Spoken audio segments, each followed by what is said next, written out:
What's up everyone, it's the action figure freak once again, and as you can see here, it's finally time after a long while to build another BAF figure, and here we get the Marvel Legends Crimson Dynamo BAF, all the pieces here combined.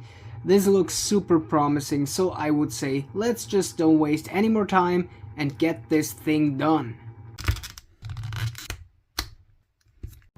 And here he is finally in the built form, and giving it a quick 360 as always, and talk some shit, or not even that much shit. Like, I got this whole set a short while ago. Most of the figures, so all the MCU figures, I opened on a TikTok stream, and I really wanted to collect the whole Winter Guard, so like the Russian Avengers. So if you're interested in the rest of the Winter Guard figures, I also ordered the Zabu BAF wave, so there is the Red Widow, who's also in that team. And yeah, if you want me to show some team-ups I have of Marvel Legends, then just write it down. But let's go now with the review and with the articulation. So to the articulation, let's see what we have here. There's a lot of stuff going on. First up, we have a pretty basic head joint, so just the upper one, but the neck piece is also movable, so that gives him a lot of articulation in the head.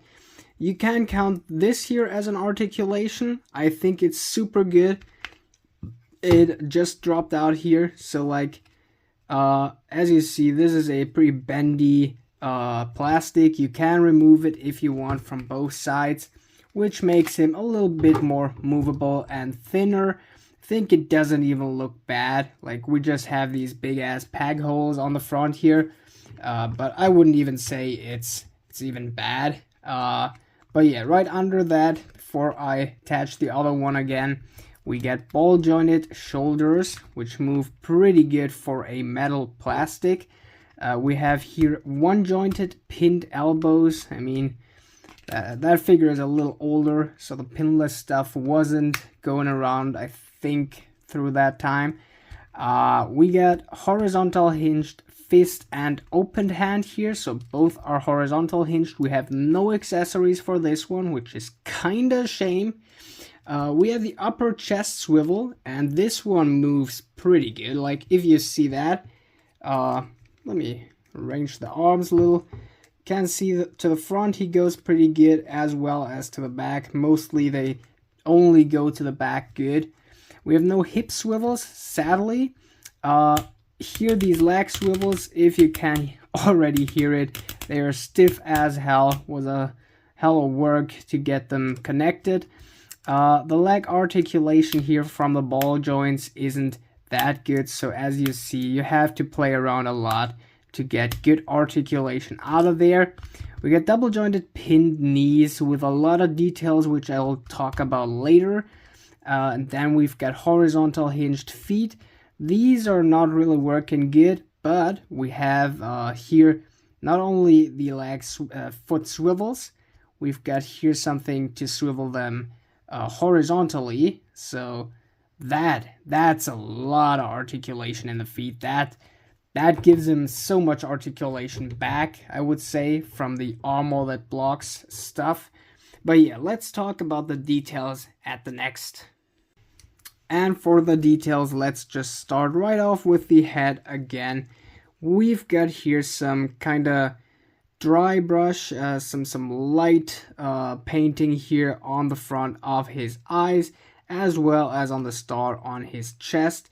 Everywhere here you can see these cracks, that battle damage. I think that's pretty neat, but I don't understand. Like, on this one it's fully covered with these pipes up here, and here it's just flat on the top. But that's just nitpicking. We get all these screws here around inside of the head here, on the collar, on the neck here. We get a lot of details, a lot of new molded pieces. On the back we have that really cool jet engine. I think it would have been cool if there would have been a tiny peg hole in there, but I mean, which kind of blast effects would have been looking good on this? but I think it would have been a pretty cool detail on there. Down here you can see his entrance into the suit. I think that gives him a lot of depth, a lot of details on this character. As I said, it's just amazing. And that big ass door here with the number shield here, it's amazing. On the front waist side here is not that much. On the arms, we got like here, these parts. Nothing too special, but I think I'm happy for all. But I think these blue parts here, these are amazing. These are amazing. These are in clear plastic and some kind of bluish, greenish kind of stuff. Oh boy, it's just looking amazing. The hands, both, I mean, we got different ones here. Got all the armor here, which also looks pretty good. The paint job on a few parts isn't that good, but you won't notice it if you don't look too deep into the figure. I think that joint here, they could have done in silver, so like the rest. But I think, since I already said here with these, the elbow joints, mostly when Hasbro uses silver plastic, the figures get stiff as hell. And it's not the case on this one, so I'm kind of glad we get that here, and it's not that bad. So it kind of almost looks like a design choice. Going further down to the legs where the good stuff gets in, we got here a few molded parts on the legs, so there's nothing too special, but look into the knee joint. We get a lot of details inside the knee joint, and also on the back side of it, you can see all these, I don't know, engine parts. It's amazing. I mean, the foot is already loose due to his weight, but that's not too bad. But, I mean, that's a lot of details for a Build-A-Figure. Here, even on the front here, these armor parts, it's amazing. So, yeah, that's almost everything for today. But now, we're going into the rating. So to the rating, here's a quick pose. I would give this figure a solid 8 out of 10. This figure is just amazing. It would have gotten a higher rating, but there's like a few things missing to me, and that's accessories. Like, I know Hasbro can do it. Like, add a 7th figure if it's needed. Like on Sandman BAF. The Sandman BAF. We get a symbiote Spider-Man with 2 different hammer hands. So I think here, with another opened hand and another fist, would have been amazing, would have been really cool. And I think a hip swivel also could have added a little bit more. But I think a lot of stuff on this figure here was done the right way. You can see how easy these here can be detached, and if you think about, he is going to reach, the Crimson Dynamos reach something higher up. Just detach that piece. It not always looks good, as in that quick case here, but you know what I mean. It's pretty good that we got that huge kind of armor that can battle against the Hulkbuster and stuff, and it doesn't limit the articulation as much as we know it. So that's pretty cool, and also that all these silver parts didn't get stiff or anything. So yeah, only thing that I really want since I opened this is a classic Crimson Dynamo. So the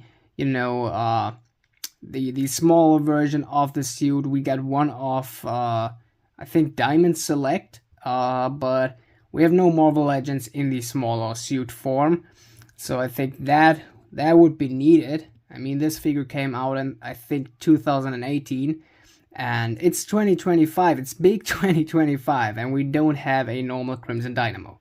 But yeah, you heard what I said, 8 out of 10, really awesome figure. If you see cheap on eBay or anywhere else, you should pretty sure get it. Like, everything under 80 euros or under 70 is pretty good, and I would still pay it. or you get the whole set as I did. Also, not too bad. The Crossbones and Winter Soldier was pretty good. But since that's pretty much all for today, I hope you could all like and subscribe for more like this. And yeah, hope you enjoyed this video today. Hope you have an awesome day. And now it's finally time to say, action out!